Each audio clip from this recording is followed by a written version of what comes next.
Não, isso, não acenda nada lá. Semana passada estávamos falando sobre um testemunho, né? É, e eu estava dizendo para vocês que eu encontrei na Bíblia base para a gente poder fazer pregação, às vezes em cima de testemunhos.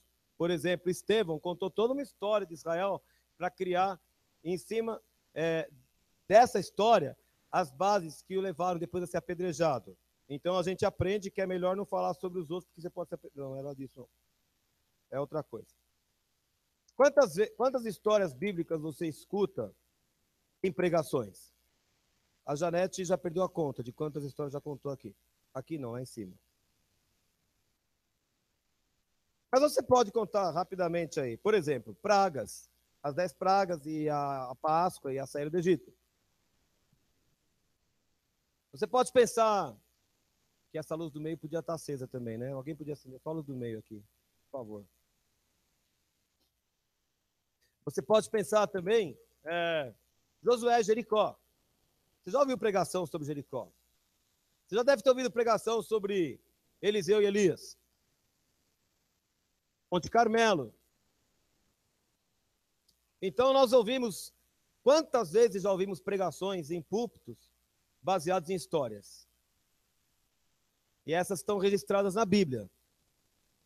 Mas o fato de uma história não estar registrada na Bíblia não significa que Deus não esteja atuando e que a gente não possa tirar lições dessa história. A gente continua aprendendo. E Deus continua ensinando. De várias formas, de várias maneiras. A gente não cria doutrina nova. Doutrina está aqui. Mas Deus continua ensinando por meio das histórias. Então eu estava contando a história do pastor Jack Deere e como ele, que era um professor que era mesmo, Velho Testamento, por mais de 10 anos, um seminário, né? E ele teve uma experiência fatal com a presença de Deus na sua própria igreja, quando o doutor John White, que era um médico, psiquiatra, esteve ali visitando e começou a ministrar cura, e ele jamais tinha visto gente sendo curada. Ou ele, na verdade, ele achava que as curas tinham cessado, as curas miraculosas, a ação de Deus em cura tinha cessado quando morreu o último apóstolo. Ele acreditava nisso, né?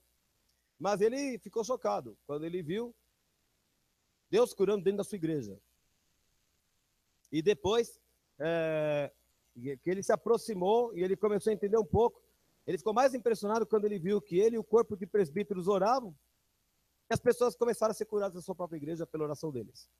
Então ele estava descobrindo que havia mais de Deus que ele precisava conhecer. E eu hoje vou continuar a história, que eu não pude falar na semana passada, que não daria tempo. Mas hoje eu quero levantar algumas perguntas. E eu creio que Deus quer ensinar a gente a enxergar de uma forma mais madura o que acontece aqui dentro e o que acontece lá fora. E eu penso que nós podemos ser muito abençoados se o Senhor nos revestir dessa maturidade para compreender o mover de Deus na nossa igreja e para compreender o mover de Deus até fora da igreja também. Amém? Vamos orar. Senhor, tua palavra será aberta aqui. Nós vamos contar essa história, mas eu creio que o Senhor agiu nessa história. Então eu penso que estamos falando das tuas coisas também. Adoramos o Senhor aqui. Cantamos que o teu Espírito é bem-vindo neste lugar. Cantamos que queremos ser usados pelo Senhor, que o Senhor nos sonde, que o Senhor nos use como ponte, como flecha, e tudo isso é verdade, Senhor, tudo isso é verdade. Então nós pedimos que o Senhor nos ensine, para que também o Senhor possa nos encher e possa nos usar na plenitude para o teu reino. É o que eu te peço em nome de Jesus. Amém. A Marcela vai deixar aqui um quadro aqui, ainda não, você não vai, só o quadro está aí, né? Sem pergunta nenhuma por enquanto. Então, doutor White, que esteve pregando na igreja de Jack Deere, estava caminhando com o pessoal da Vineyard. O líder da Vineyard era John Wimber. E ninguém sabia disso naquele momento, né? E aí o Dr. White disse a ele, você devia conhecer o próprio John Wimber para saber mais sobre o ministério de cura. Casualmente, entre aspas, porque nada com Deus é por acaso. Casualmente, John Wimber ia pregar na igreja não, na cidade de Jack Deere, naqueles dias. E então ele combinou de assistir a um culto numa igreja enorme, igreja batista. Quando a gente fala igreja grande lá, gente, estamos falando de igrejas para 3.000, para 5.000 pessoas. Eu, eu estive em algumas igrejas desse tamanho lá e são assim, lotadas, né? E enormes, imensas. Você deve ter visto algumas dessas também. Tem igrejas enormes ali. Então, o pastor John Wimber foi pregar lá no Texas. E o Jack Deere resolveu levar um comitê da sua igreja. Chamou 10 crentes, acho que da sua liderança, acredito, para irem com ele assistir o culto. E ele disse assim, que ele estava levando 10 pessoas para que ele tivesse testemunhas suficientes de que ele não estava indo para participar do culto. Ele só estava indo para ver o culto. Então eu vou pedir para a Marcela mostrar aí. Eu tenho algumas perguntas. Eu tenho 2 colocações e uma série de perguntas. Então eu vou pedir para a Marcela colocar a primeira aqui. Se você puder aí, Marcela, eu agradeceria muito. Presta atenção, meu querido. A primeira pergunta que me chama a atenção é a seguinte: ir a um culto para não participar dele, mas para avaliar. É o que Deus pede de nós? Porque o pastor falou isso. Eu catei 10 pessoas da minha igreja e fui lá na outra para ver o outro ministrando, porque eu quero ver como é que é. Eu não vou lá para participar. Fiquem tranquilos, eu só vou lá para olhar. Meu querido, nunca entre na casa do Senhor para olhar. Você entra para mergulhar. Agora, eu estou falando aqui de crentes que eram conservadores, tradicionais, e que estavam entrando no meio pentecostal. Mas eu quero dizer que o contrário também vale. E se eu entrar numa igreja presbiteriana ou batista, eu vou adorar a Deus do jeito deles. Eu não vou lá para avaliar se o culto presta ou não presta. O Senhor não nos deu o direito de ficar avaliando o culto dos outros. O culto é para o Senhor. A gente vai adorar a Deus. E você não virá à sua igreja para ver se o culto é de Deus ou não é. O culto é de Deus, na verdade o culto é para Deus. O culto é para Deus. A vontade do Senhor não é essa. Mas Deus é misericordioso e foi misericórdia com ele. E disse que eles chegaram um pouco atrasados, o culto havia começado, a igreja estava lotada e por precaução eles sentaram perto da porta. Se acontecesse alguma coisa estranha, dava tempo de correr assim, né? Mas eu acho que está certo isso mesmo. Então, o louvor lá durou uns 30 minutos. Como eles chegaram atrasados, eu posso por 35? De barato assim, 40? Sei lá quanto tempo, né? E aí eu aprendi uma outra coisa que não está ainda aí, Marcela, não pule, não, ainda não, tá? Mas às vezes o louvor precisa ser longo, às vezes precisa ser curto, e às vezes o louvor precisa chegar ao ponto que Deus quer para começar a operar na igreja. Eu vim cantar de novo aqui porque eu estou sentindo o céu fechado, mas não sei se é o grupo aqui na frente. Pode ser você que hoje chegou triste, que chegou pesado, ou que chegou disperso, ou que chegou pensando em várias coisas e ainda não se concentrou para adorar o nome de Jesus aqui. E Jesus só vai atuar quando ele encontrar a igreja dele preparada para louvar ele. E às vezes tem que falar, vamos começar tudo de novo. O grupo chegou aqui e ficou ensaiando aqui uma hora e meia, sei lá. Mas às vezes a gente precisa, vamos adorar mais um pouquinho. Às vezes está tão bom que dá para parar na segunda música, já vamos em frente. O Deus é que sabe, o culto é dele, né? E aí eles ficaram ali perto da porta e por mais 30 minutos rolou o louvor. E aí o preletor foi apresentado e ele anunciou de cara que ele ia pregar sobre o reino de Deus. E aí o autor Jack Deere fala assim, que o pensamento dele foi dessa espécie: vou confrontar cada palavra que ele disser, avaliando-a pelas escrituras. Então, Marcela, por favor, eu tenho uma segunda pergunta para fazer. Vamos lá, Marcela. A pergunta é mais ou menos a seguinte: vai subir alguma coisa ali daqui a pouco, isso? Usar o seu conhecimento para se colocar na posição de avaliador de um servo de Deus é sinal de que motivação ou de que sentimento? Você pode responder. São perguntas apenas, né? Então eu venho aqui ao culto, o pastor vai pregar, eu vou sentar aqui e agora eu falo, eu quero pegar todas as palavras que ele disser, vamos ver o que ele vai falar de errado hoje. Que sentimento está me movendo no meu coração? Vai, pode me julgar agora. Vai, aproveita, fala. Sim. E o que me faz achar que eu tenho gabarito para ficar avaliando a pregação do outro? Que sentimento está me motivando? Eu estou sendo soberbo. Porque eu acho que eu tenho a resposta toda, que eu conheço toda a Escritura, que eu sei tudo sobre o Velho e o Novo Testamento, e eu sou a pessoa certa para sentar na cadeira e ficar dizendo: o pastor está pregando tudo errado. Bom, quem estava falando isso era um professor do Antigo Testamento, um conhecedor da palavra de Deus, 10 anos de experiência em seminário, mais 7 anos pastoreando uma igreja. Ele devia saber o que estava falando. E o pensamento dele foi esse: eu vou avaliar cada palavra dele. Vou descobrir o que está falando de errado. Mas ele confessou que depois de 20 minutos de mensagem, ele estava concordando com tudo o que ele tinha ouvido. Pior, ele achou o pregador tão honesto, tão verdadeiro e tão simples, que ele já estava até curtindo a pregação, achando que está muito bom aquilo tudo. E o pregador pregou 1 hora. E ele não encontrou uma vírgula, porque estava tudo embasado na palavra de Deus. Era um pregador que ministrava curas e caminhava em cima dos dons do Espírito Santo. Quando acabou a pregação, o pastor falou que ia começar a clínica, ou ele orar pelos doentes da igreja. E aquele seria um momento temido, porque o comportamento das pessoas começa a alterar. As pessoas vêm para frente, começam a cair pelo chão, começam algumas a chorar, algumas se ajoelham, algumas gritam. E às vezes isso assusta a gente. A gente fica olhando e fala: isso aí está tudo muito esquisito. Né? E aí ele ficou meio preocupado.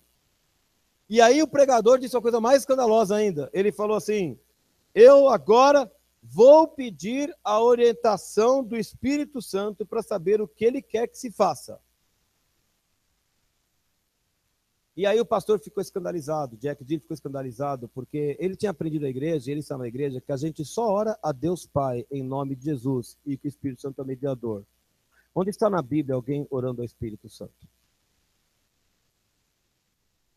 Tom Wimber, um homem muito sábio, cheio do Espírito Santo mesmo, falou: gente, eu sei que eu estou fazendo uma oração que não está escrita na Bíblia. Agora, deixa eu fazer uma pergunta para você. As orações que você faz no seu dia estão escritas na Bíblia? Toda oração que você faz está escrita na Bíblia? Mas você pode orar.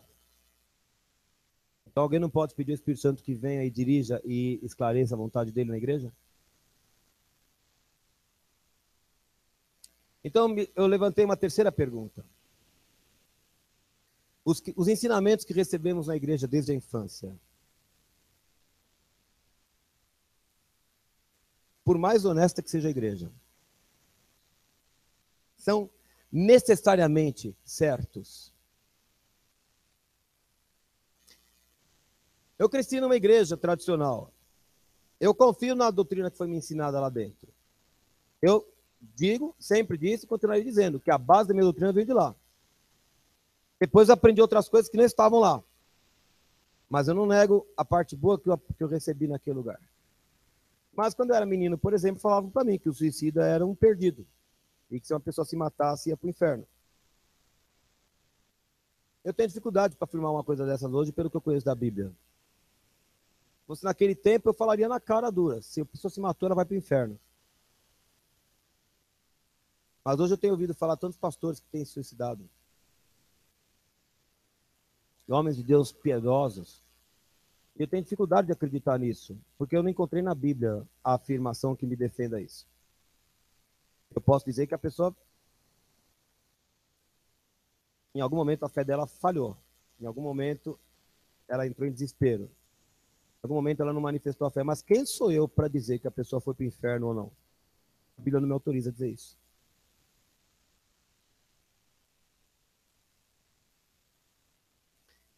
Então a gente aprende, você não pode orar ao Espírito Santo. Mas quantos salmos você vai encontrar em que o salmista pede que Deus se manifeste, ou que Deus esteja presente, que Deus visite, que Deus esteja junto?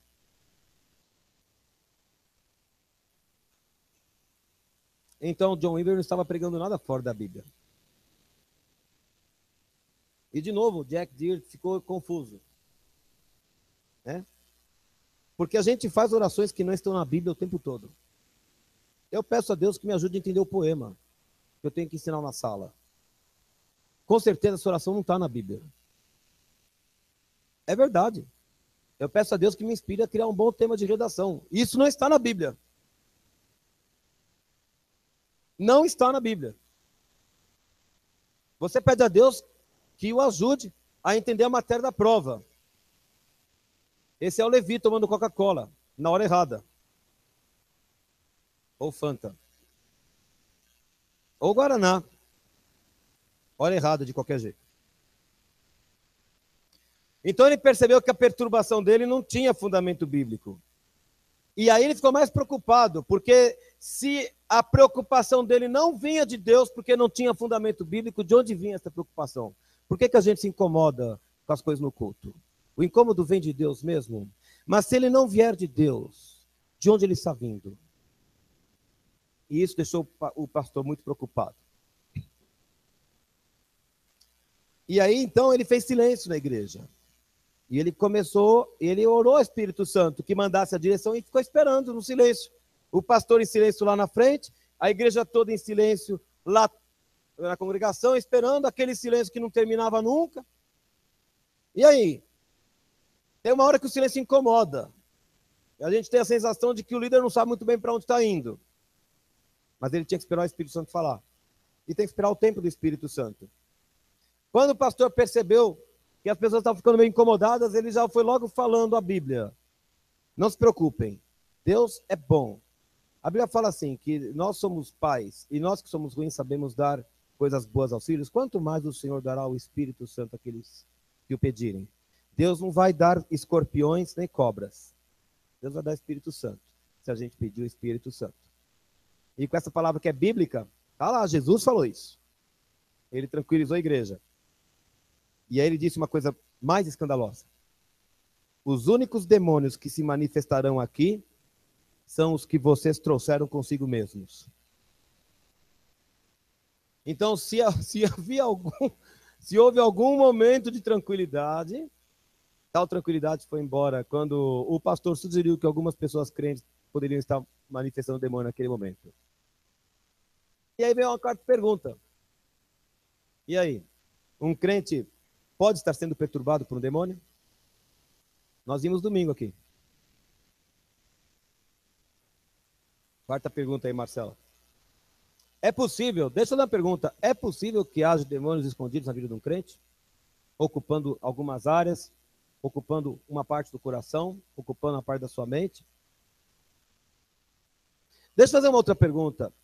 Você que é um crente piedoso, você que quer estar dentro da vontade de Deus, você já pediu para o Senhor mostrar se tem alguma coisa incomodando, perturbando, tomando ar da sua vida, que você ainda precisa ser liberto?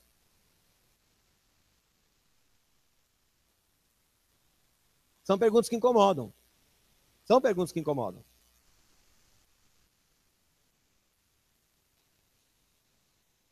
Porque quando nós tivemos um avivamento muito forte na igreja do Brás, o que aconteceu foi um monte de gente vindo para frente. O Beto estava lá tocando aquele dia. Um monte de gente vindo para frente. E um monte de gente pedindo para os demônios ir embora das suas vidas. Mas eram crentes que eu conhecia desde que nasceram lá. É verdade ou não é? Você estava lá. Você viu isso.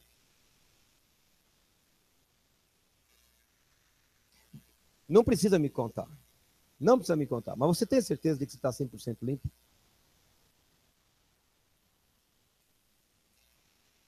Mas suponha que você não esteja. Qual é a vontade do Senhor para a sua vida? Que você fique limpo. Deus ama a sua vida. Deus ama e Ele é excelente. E Ele vai fazer o que tiver que fazer para você ficar livre. E o que nós queremos ver é você livre. E o Senhor mais ainda. E aí, então, quando Ele falou, os únicos demônios que vão se manifestar são os que vocês trouxeram, aí ficou todo mundo incomodado de novo. E eu fui fazendo essas perguntas enquanto eu lia sobre o testemunho desse homem. E quando o John Wimber conseguiu, enfim, entender qual era a vontade do Senhor, ele mandou que fossem à frente as pessoas que estivessem com dores nas costas. E as pessoas foram. Muitas pessoas na frente recebendo orações, pessoas com dores nas costas, mas de repente ele olhou para uma mulher que estava à sua direita. O texto não deixa claro se a mulher estava à sua direita em pé ou se estava sentado em uma cadeira próxima, em algum banco. Não ficou claro para mim a cena. Desculpa, estou misturando as histórias. Ele orou por várias pessoas, essa história vai daqui a pouco. E aí ele orou, e aí ele falou assim, tem uma mulher que está com muita dor nas costas, nós vamos vir aqui à frente. E ficou aquele silêncio. Vem aqui, o Senhor vai curar você. E aquele constrangimento, porque ninguém se levanta. Qual é a primeira coisa que a gente pensa quando uma pessoa dá uma palavra de conhecimento aqui na frente, uma revelação, e ninguém se manifesta? Profetada. O cara falou besteira. É o que a gente chamou de vergonha alheia, né? A gente fica sentado falando, meu Deus. E pior se a gente conhece a pessoa que está fazendo aqui o apelo, né? A gente fica sofrendo junto pela pessoa. Tá vendo só? Não era de Deus. Ele está falando que não era de Deus. Ele fez o apelo pela segunda vez. Ele falou, olha, mulher, você esteve recentemente no médico, fez o tratamento e a dor não passou. Vem aqui à frente porque Jesus vai te curar. E ninguém se manifestou. E aí o pastor John Weaver falou, o seu nome é fulana. Vem aqui para frente. Vou chamar de Pafúncia. O pessoal lá do Mackenzie entende bem a Pafúncia. E não é que a Pafúncia levantou? Levantou uma mulher lá do meio, com dor nas costas e havia estado no médico recentemente e foi lá para ser curada. Fala aí. Você é um cético. O que você vai achar? Isso aí foi tudo combinado, meu. Tá tudo combinado. Foi combinadíssimo. Quanto que ela tá levando para isso? No meio de 3.000 pessoas, um monte de gente desconhecida, quem vai saber que é Pafúncia mesmo com dor nas costas e foi lá na frente? Jack Deere, a essa altura, já estava na sua cadeira. Primeiro ele foi assaltado pela dúvida. E quando ele estava quase se convencendo de que era mesmo um embuste aquilo que estava acontecendo, o cara do lado dele falou, então, essa é minha cunhada. O cara da igreja dele falou, é minha cunhada, que ela está com dor nas costas mesmo.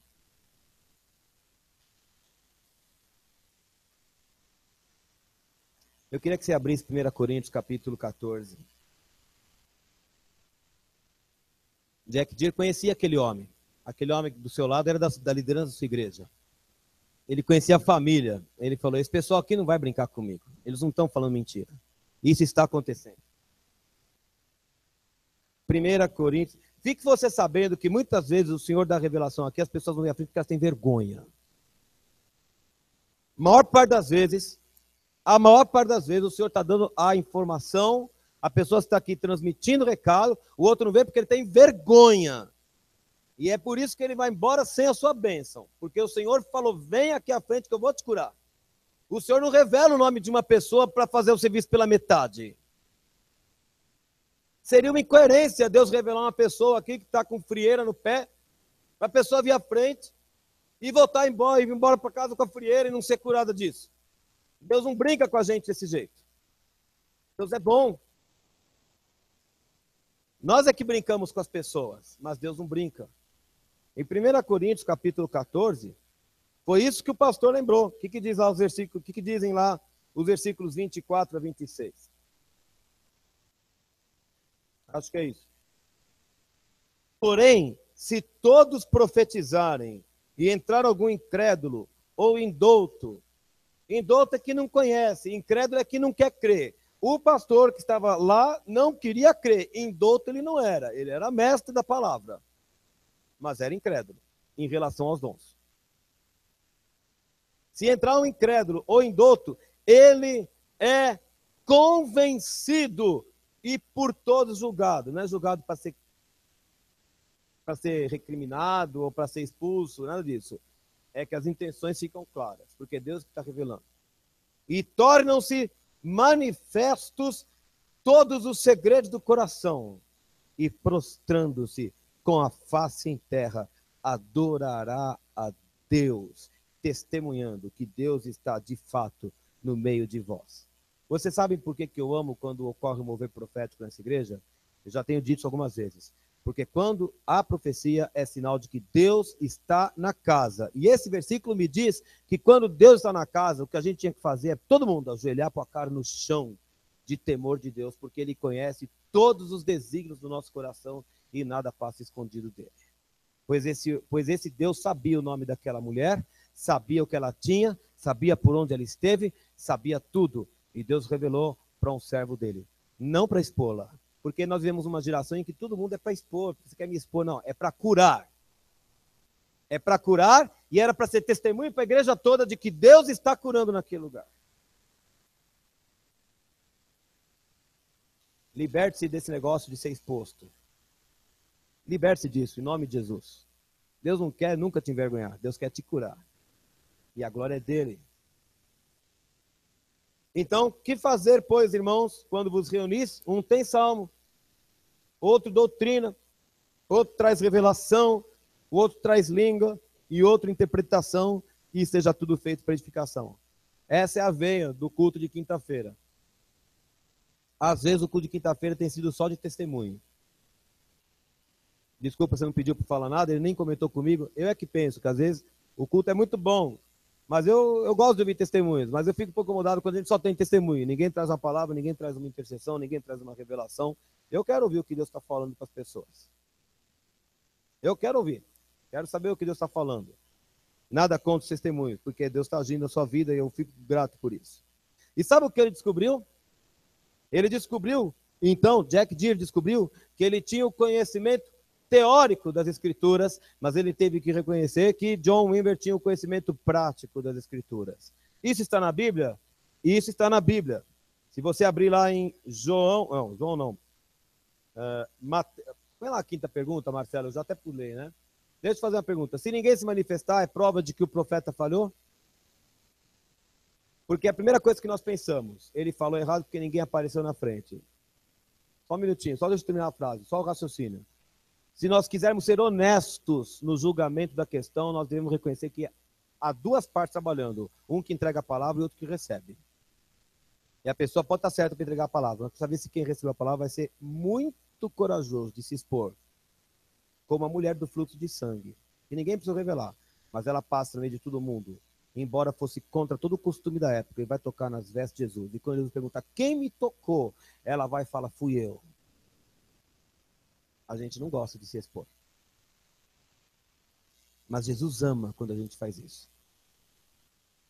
Um dos cultos aqui há um mês, 2 meses, não sei precisar, também não lembro exatamente o assunto que eu abordei e que tipo de palavra eu lancei. E quando terminou o culto, a mulher veio para mim para pedir oração e disse, me desculpe, mas quando você falou aqui, estava falando comigo e eu não quis ir à frente. Eu falei, tudo bem, vou orar com você, ainda assim, porém, saiba de uma coisa, se você viesse, viriam vários atrás de você, porque tiveram o mesmo sentimento que você teve. Eu falei, o Espírito Santo tinha falado com a pessoa, ela se recusou a vir, porque não queria se expor. E com isso ela impediu que outras pessoas também pudessem se abrir e receber. José, pode deixar, Lucas, ficou bom assim. Aconteceu com a gente quarta-feira agora. Nós estávamos pregando numa igreja em Alphaville, quarta-feira, e no meio do mover, Deus deu uma palavra para a Esther e ela veio falar para mim e eu que tive a vergonha alheia de falar à frente. E a palavra era assim, Deus mostrava pessoas com pânico. E essa pessoa com pânico, ela ouviu uma voz dizendo que ela ia para ela se matar. E Deus estava dizendo para ela não dar ouvido a essa voz, porque Deus estava libertando ela do pânico. Aí eu entreguei a revelação e falei, você vem à frente que nós vamos orar. Aí não veio ninguém. Aí eu falei de novo, venha para frente, ninguém veio. E eu fiquei realmente assim, meio constrangido, porque ninguém veio. Quando acabou o culto, veio uma jovem, com uma outra jovem, e disse, eu sou a pessoa com pânico. Eu tive vergonha de ir à frente. E ela era filha de um pastor. E quando nós estávamos indo embora, na calçada, uma outra mulher nos encontrou na rua e disse, eu também sou aquela pessoa que estava com pânico. Queria que vocês orassem por mim, mas eu também tive vergonha de ir à frente. Então, só para confirmar que isso acontece. Quando a Água da Rocha ainda não existia, eu teve um período intermediário em que eu toquei numa banda da Renascer com o Cláudio, o Flavinho e tal. A Nice vai lembrar disso, que ela estava junto. E a banda Paráclito, olha só como é famosa, 12 mil CDs gravados e muitas, enfim, nada. Mas naquela época o pastor Bertone pregava ainda na Renascer, né? Ele tinha a igreja lá em Santo Amaro, que estava junto comigo naquele dia. A gente estava namorando ainda. E nós fomos tocar lá na igreja, lá em Santo Amaro. E o Senhor, eu estava lá com o teclado ali, e Deus me revelou que havia uma pessoa que tinha dito a Deus, se Deus não falar com ela naquela noite, ela vai se matar. Eu não era daquela igreja. A banda era itinerante, né? Era da Renascer, então a gente tocava em várias igrejas, nunca na sede, porque, enfim, vários motivos. Mas a gente foi tocar em bastante lugar por aí, né? Jabaquara, enfim. Presídio, foi muito legal tocar no presídio, muita bênção. E eu chamei o bispo Bertone e falei para ele, olha, eu tô sentindo isso. E ele entregou a palavra. Levantou-se a pessoa. E Deus, ela realmente tinha dito para Deus, se o Senhor não falar comigo nesta noite, eu vou matar. E a pessoa se rendeu aos pés de Jesus ali na frente. Quanto que a gente perde da essência de Deus na casa? Porque às vezes Deus está falando com a gente, mas eu não quero me expor ali. Eu não vou me ajoelhar ali na frente. Mas volta àquele grande avivamento que aconteceu lá no Eton College. Um jovem seminarista se levanta e fala, olha, vocês têm uma imagem de mim assim, mas eu sou o contrário, porque eu tenho isso, aquilo outro. E aquilo, em vez de ser uma vergonha para todo mundo, acaba se transformando num estímulo, porque outros também tinham seus próprios pecados, e todos eles começam a confessar os seus erros. E Deus levanta uma geração purificada e poderosa para espalhar o evangelho. Quanto que a gente perde? Porque a nossa cabeça é pequenininha. E aqui Jack Deere reconheceu que alguma coisa estava errada. Porque ele tinha um conhecimento teórico. Ele era capaz de recitar a Bíblia. Mas na prática, pouquíssima experiência. Isso está na Bíblia? Isso está na Bíblia. Se você abrir ali, por favor, Marcela. Se você abrir a Bíblia lá em Mateus capítulo 22, 29, você vai encontrar um momento em que os saduceus foram perguntar a Jesus, na verdade foram fazer um teste com Jesus sobre a ressurreição. Fizeram lá, contaram uma história muito estranha, assim, muito hipotética e forçada. E quando perguntaram, quando ressuscitasse, qual seria o marido daquela mulher, afinal de contas, porque ela foi de 7 homens, 8, não sei. Jesus nem respondeu aquela pergunta, porque era uma pergunta tão absurda. Jesus deu uma patada no meio deles e falou assim, vocês erram porque não conhecem nem as Escrituras e nem o poder de Deus. Pá! É um dos meus versículos prediletos, porque há duas coisas que a gente tem que conhecer. As Escrituras. 2, o poder. Presta atenção, eu também quero prestar atenção. A gente pode se entupir de Bíblia,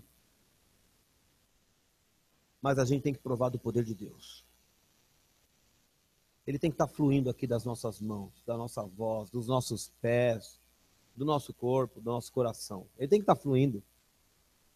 Os dois grandes erros que vocês encontram na igreja vêm daquelas que só conhecem a Bíblia e negam o poder, e daquelas que só falam do poder e negam a Bíblia, ou esquecem a Bíblia.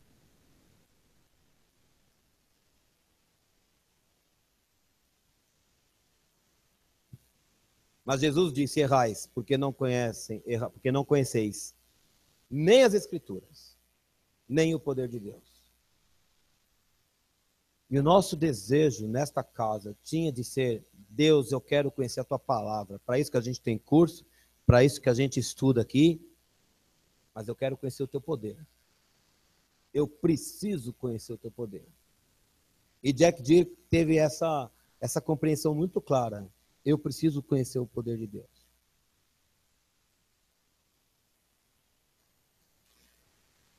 Bom, diante dessas experiências, é óbvio que Jack Deere não podia mais pastorear a igreja que ele pastoreava. E é óbvio que ele já não podia mais ensinar no seminário onde ele ensinava, porque acreditavam de uma forma diferente. Ele teve experiências tão contundentes, tão claras da manifestação do poder de Deus, que já não era mais possível caminhar junto. Então, mais uma pergunta ali, por favor. Né? Um novo tipo de relacionamento com o Senhor. Isso não é uma pergunta, isso é uma afirmação. um novo tipo de relacionamento com o Senhor provavelmente mudará os rumos na vida. Muda. Quando nós tivemos uma experiência fantástica com o Espírito Santo, durante um ano a gente tentou ficar onde a gente estava. Eu acho que passava pela nossa cabeça, naquele afã, naquele desejo, uma coisa honesta. O nosso desejo é que aquilo pegasse a igreja toda. Mas hoje, passados 25 anos daquilo tudo, eu olho e penso assim, e eu reconheço que se tomasse aquela igreja toda, nós teríamos problema numa esfera maior. Porque aquela igreja tem uma liderança sobre ela. E a gente ia causar um motim dentro da liderança. E Deus não ia aprovar isso. Então a gente fica ali até Deus falar. Mas enquanto a gente fica lá, em fidelidade, em responsabilidade, em temor do Senhor, debaixo da autorização da liderança, orando pelas pessoas e fazendo a vontade de Deus. Até que Deus fala, agora é hora. Quando a gente saiu da igreja do Brás, não sei se vocês sabem, eu recebi uma palavra na Bíblia por uma pessoa que nem era da minha igreja, nem sabia de nada do que acontecia no nosso círculo, era uma pessoa meramente conhecida lá do emprego, e ela trabalhava em outra unidade, em outro setor ali dentro da escola, e do nada, porque a gente orava junto às vezes, mas nunca disse nada sobre as coisas que eu estava experimentando de Deus, ela vem com um texto e fala, Deus me deu uma passagem, e a passagem não podia ser mais clara, falava assim, sai tu e teu filho. Isaías capítulo 7. Eu chego em casa e entrego a palavra ao pai. Eu recebi essa palavra hoje por endereço, a moça recebeu. Não podia ser mais claro. Porque Deus indica o caminho, viu, meu querido? Porque Deus indica.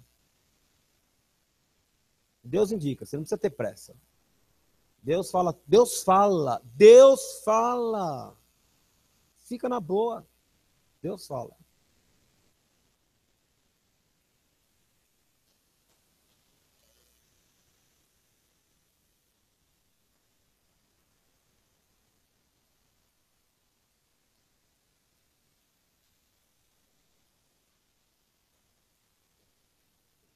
Para quem não ouviu, que ele está falando baixinho, Ezequiel 12, era um texto em que Deus, não vou abrir agora, tá?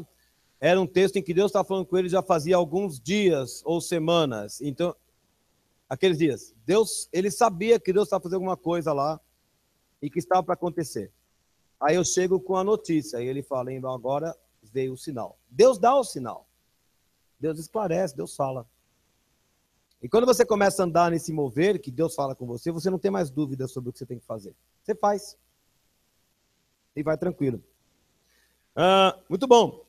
Então, ele teve que abandonar aquele ministério, ele mudou de cidade, ele assumiu uma igreja ligada à Vineyard, entrou no ministério lá do John Wimber, e posteriormente ele teve a oportunidade de conhecer um outro homem de Deus chamado Paul Cain. Alguém já ouviu falar em Paul Cain? Já? Quem? Não? Paul Cain, também não conheço muito pouco sobre ele. Paul Cain era um pregador dos anos 40, dos anos 50, na década de 40 e de 50, ele teve um ministério fortíssimo de cura por todos os Estados Unidos. Visitava tudo quanto era igreja e muitas multidões, e ele atuava fortemente nesse ministério. Parece que houve uma onda de mover de ministério de cura lá nos Estados Unidos, e ele era um dos expoentes desse mover todo.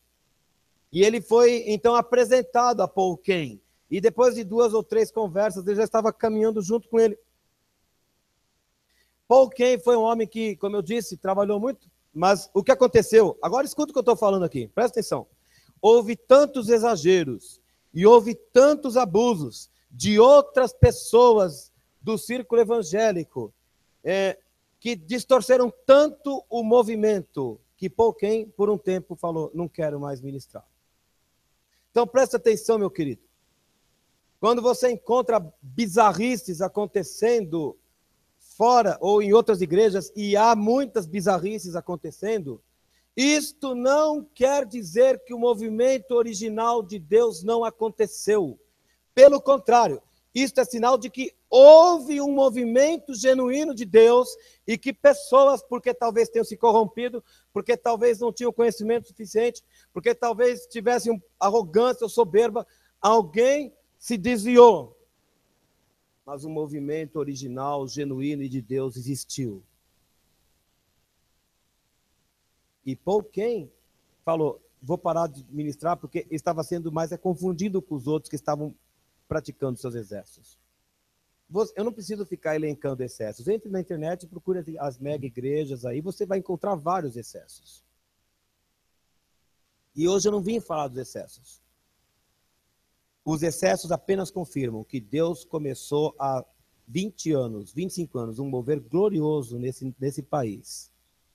Mas que as pessoas não estavam preparadas ou espiritualmente afinadas com o Espírito Santo e deixaram a coisa perder o rumo. Então, Paul Cain abandonou isso aí. Eu queria que a Marcela desse mais um tique ali para mim. Eu quero comentar isso com vocês. Olha lá. Todo movimento espiritual está sujeito à contaminação. Isso foi uma conclusão que eu tirei lendo essas coisas. Todo movimento espiritual. Mas você fala, mas é de Deus, como pode? Ué, e tirar o povo de Israel do Egito foi de Deus ou não foi? Alô? Tirar o povo de Israel do Egito foi de Deus ou não foi? Então não era para Israel nunca ter se perdido, mas Israel não se perdeu? Foi porque Deus fez errado? Deus se esqueceu de algum detalhe? Não prestou atenção? Estou aqui falando com temor do Senhor, evidentemente. Ou foi porque as pessoas perderam a linha? Então o movimento espiritual está sujeito à contaminação não por causa de falhas ou brechas na formulação do movimento, mas por causa do ser humano, porque o ser humano é corrupto. O que a Bíblia fala do nosso coração?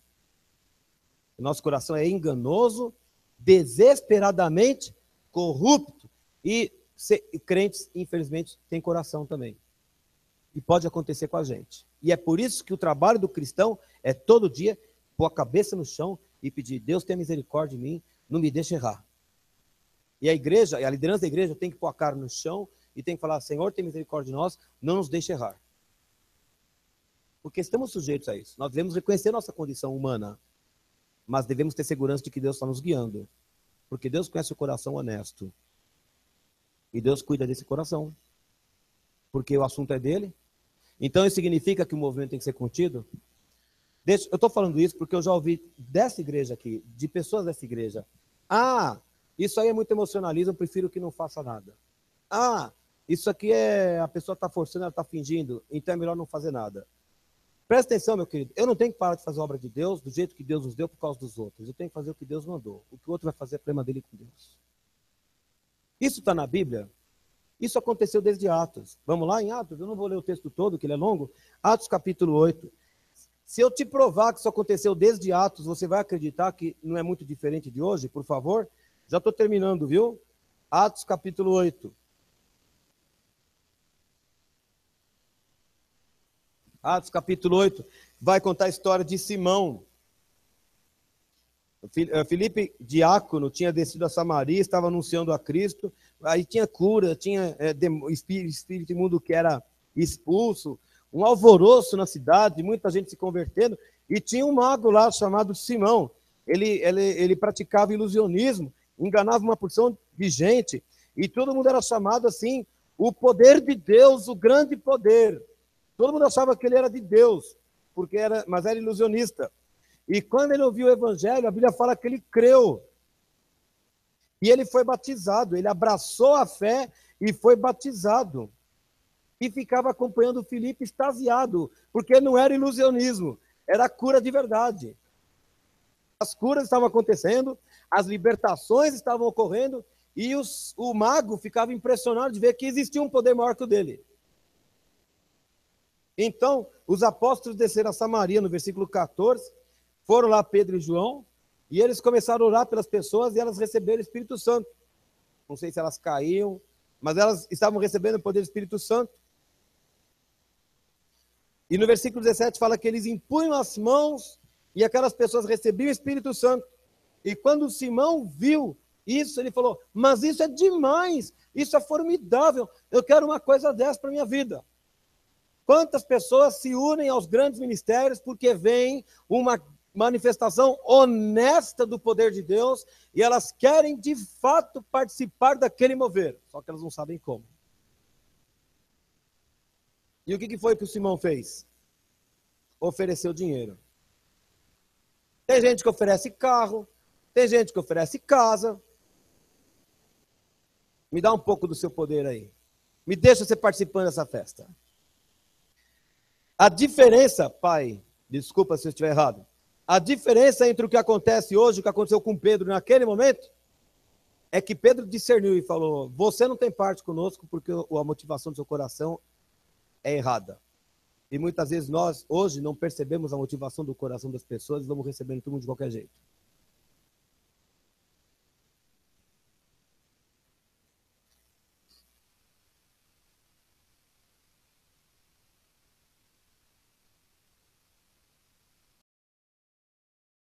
As coisas acontecem conosco.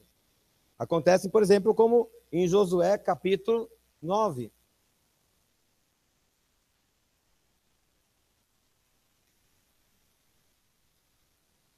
Nós estamos falando aqui dos gibeonitas, né? Os gibeonitas estavam desesperados por causa da iminência de Israel chegar e ocupar as casas deles e matar a todos e tudo mais. Então eles fizeram estratagema, fizeram de conta que vinham de muito longe, que roupas rasgadas e põe embolorado, aquele teatro todo. E quando eles se apresentaram ali, o versículo 14 fala que os israelitas não consultaram ao Senhor. E Josué lhes ofereceu paz e fez com eles aliança. Eu entendo que muitas vezes o problema é dos movimentos, quando eles não colocam diante de Deus e não buscam a direção de Deus e vão aceitando todo mundo de qualquer forma.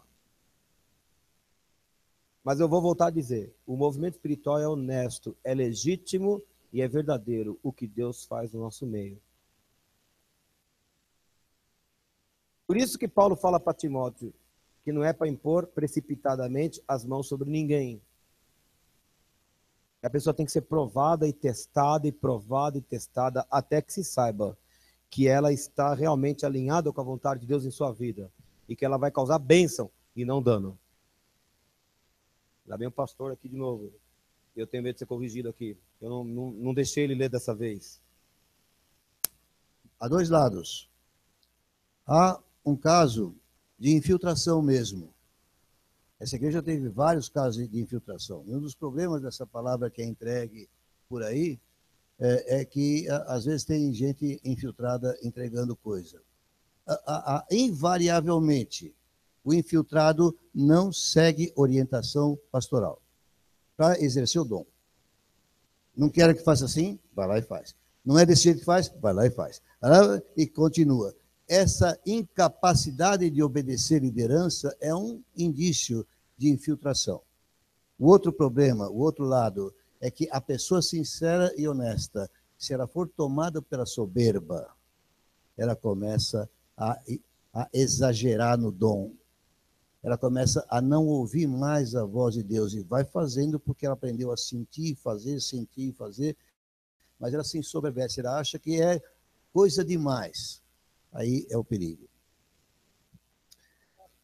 No caso do mover evangélico, quando ele se deturpa, vocês veem claramente nos líderes. Eles perdem, as estribeiras. E começa o ministério a ficar esquisito, e de repente ele começa a extrapolar, não vou dar o nome de nenhum, mas eu teria uns 5 ou 6 para declarar aqui, mas eu vou me abster.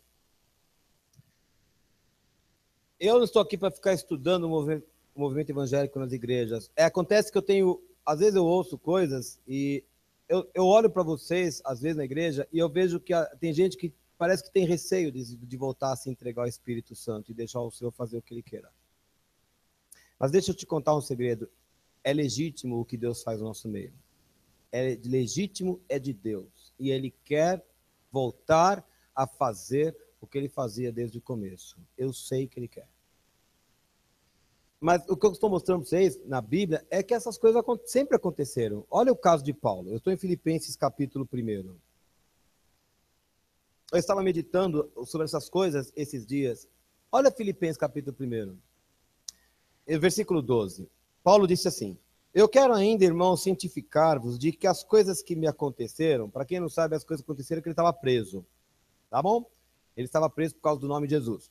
As coisas que me aconteceram têm antes contribuído para o progresso do evangelho, de maneira que as minhas cadeias em Cristo se tornaram conhecidas de toda a guarda pretoriana e de todos os demais.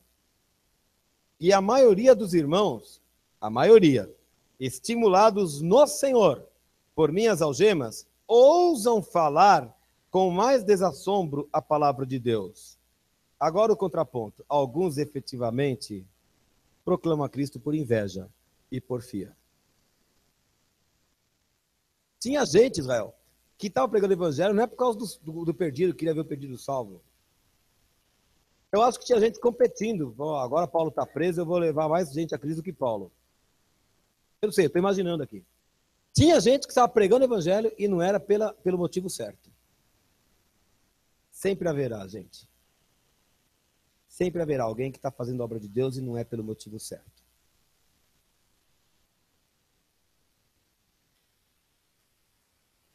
Outros o fazem de boa vontade, estes por amor, sabendo que estou incumbido da defesa do evangelho.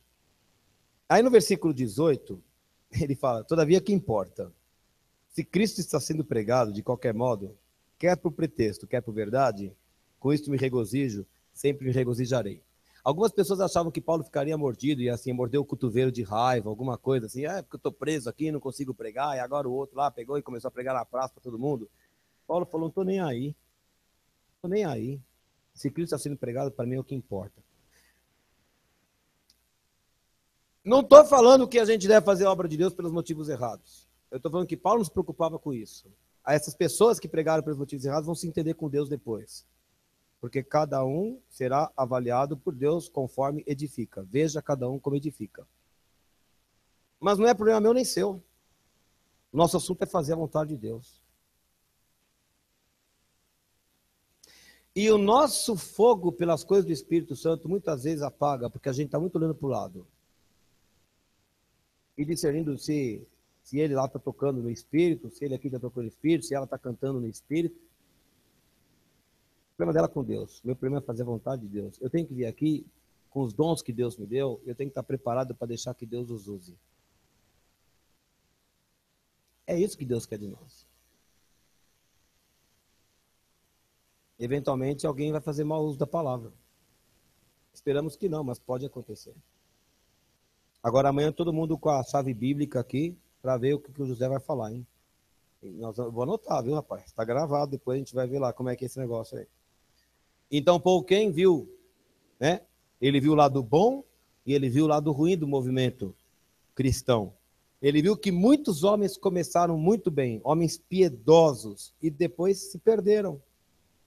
Mas ele também viu que outros conseguiram se manter incorruptíveis por muito tempo. O nosso papel é entender que somos sujeitos a essas coisas e aprendemos a nos colocar corretamente e não perdemos a linha, por causa do que já disse. E 3 João 9 fala sobre Diótrefes, que era uma pessoa que queria exercer a primazia e não recebia o ensino do apóstolo lá, porque ele queria ser o bambambam na igreja dele. Tinha uma igreja em casa, suponho, mas Diótrefes ele fala assim, quer exercer a primazia e não nos recebe em seu meio. Tem gente que precisa ter o nome, precisa ter o cargo, precisa ter o altar sozinho, que precisa disso. Vai se entender com Deus. Sempre houve na história da igreja. Onde houver igreja de Jesus, haverá a oposição satânica para que o trabalho pare. Mas ele não precisa parar.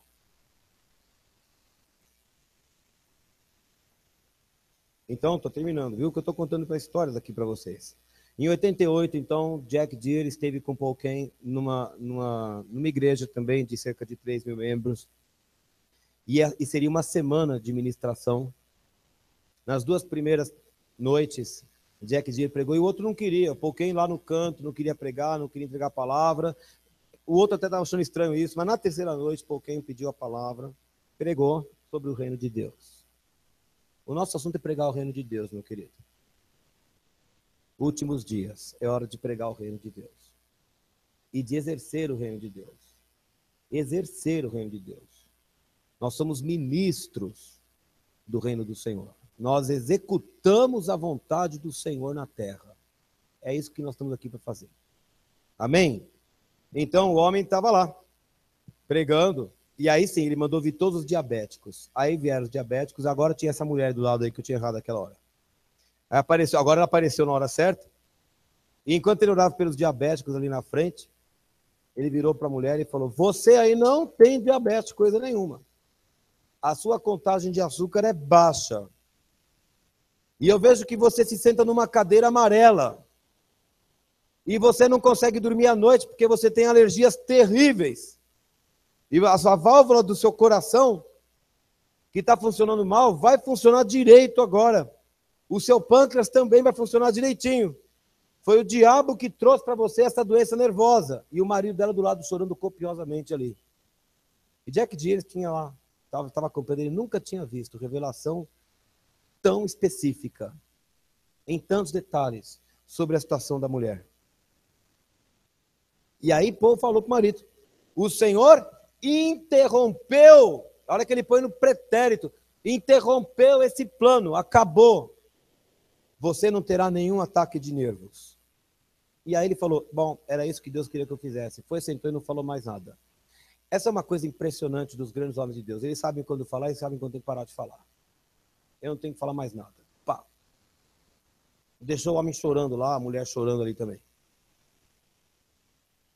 E Jack Deere, então, falou que ele nunca havia visto uma pessoa determinar a cura em nome de Jesus.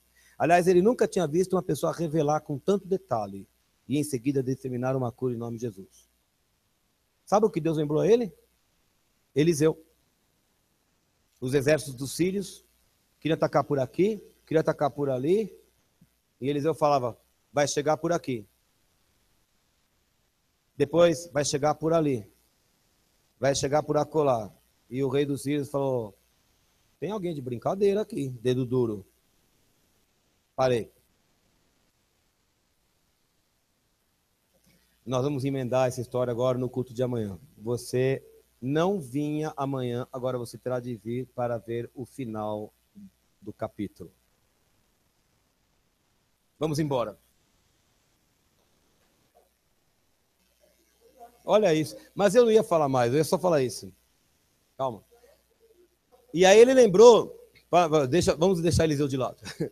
E aí ele lembrou que Jesus tinha dado ordem aos discípulos para que curassem as pessoas. Meu querido, se você encontrar um argumento na Bíblia, ele não vale para a nossa vida também? Não é isso que se fala na igreja? Os argumentos estão aí. Reviste a Bíblia, estude a Bíblia de mente aberta, de mente honesta, e você vai encontrar que os argumentos estão ali. Então, ele ficou espantado. Essa mulher aí, que recebeu oração, chamava-se Linda Tidwell. Acho que é assim que fala. Não interessa o nome dela, interessa que ela foi ao médico naquela semana. E o médico falou para ela assim: bom, eu não sei o que aconteceu, mas o seu açúcar está normalizado, a sua alergia desapareceu e o sopro que você tinha no coração sumiu. A depressão nervosa foi embora. Todos os detalhes se cumpriram. A única coisa que ela não entendia era a tal da cadeira amarela, porque ela não tinha cadeira amarela na casa. E ela ficou com isso. Né? Esse cara falou de uma cadeira amarela, e ela se lembrou que quando ela se mudou para a casa em que ela estava morando, tinha uma cadeira de balanço, que era amarela, e ela tinha mandado pintar. Tinha uma cadeira amarela. O nosso Deus conhece a nossa vida em detalhes. Irmãos, vamos lá. O que seria do nosso meio se o Senhor derramasse em nossas vidas dons dessa profundidade? E os nossos amigos, os nossos parentes, os nossos vizinhos ímpios entrassem nesse lugar e o Senhor começasse a revelar os botões das camisas deles. Quantas pessoas não se curvariam diante do Senhor? Porque eu penso que não é desejo do Senhor que haja sempre um Paul Cain, um John Wimber, que tenha que visitar lugares com 3.000 pessoas, 5.000 pessoas, para 15 serem revelados. Eu penso que Deus gostaria que nós tivéssemos aqui 30 pessoas que revelassem 2. E um dia esse número ia inverter. E essa mulher foi curada.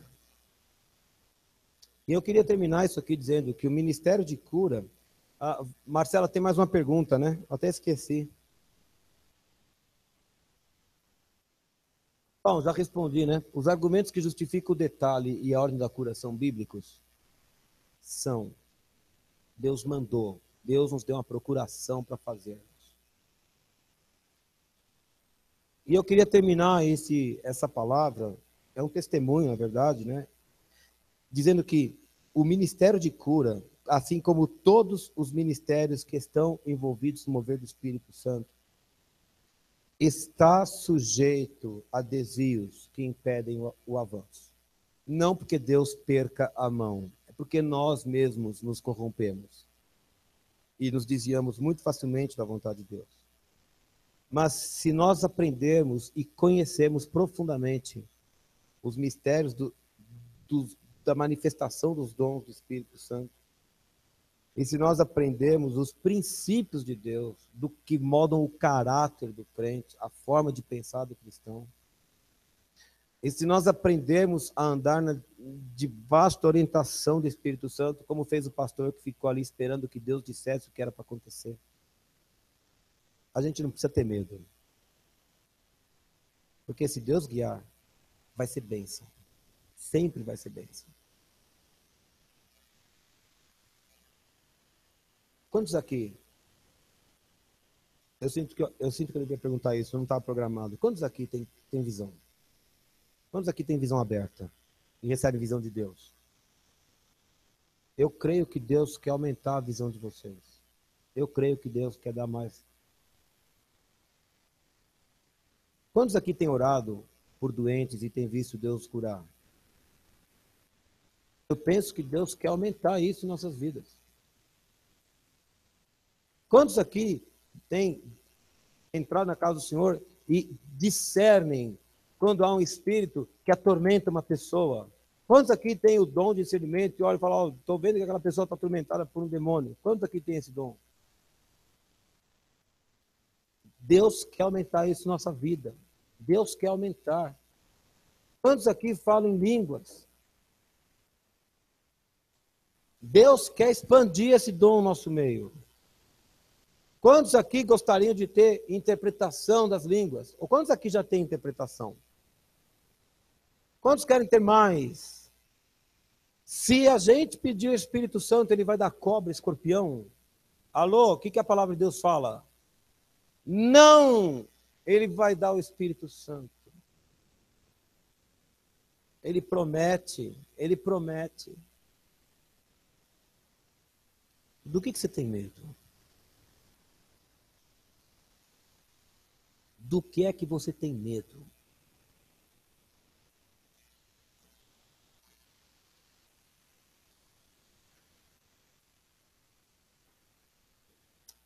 Aleluia. Vai. Não pode amarelar agora. Aleluia. Chegamos àquele momento que eu não sei nem como é que termina. Mas eu vou fazer, vamos fazer o que fez o servo do Senhor. Vamos esperar aqui, Deus vai falar o que ele vai fazer aqui.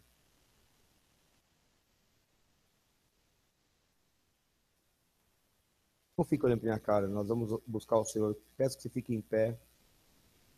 Vamos buscar o Senhor.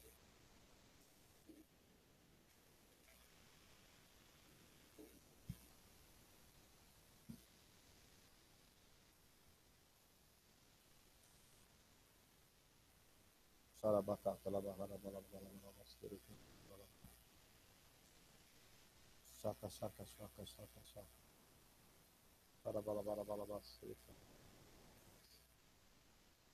Eu queria que você buscasse agora a direção de Deus, para sua vida e para esse culto. Eu não sou o dono da igreja, é do Senhor.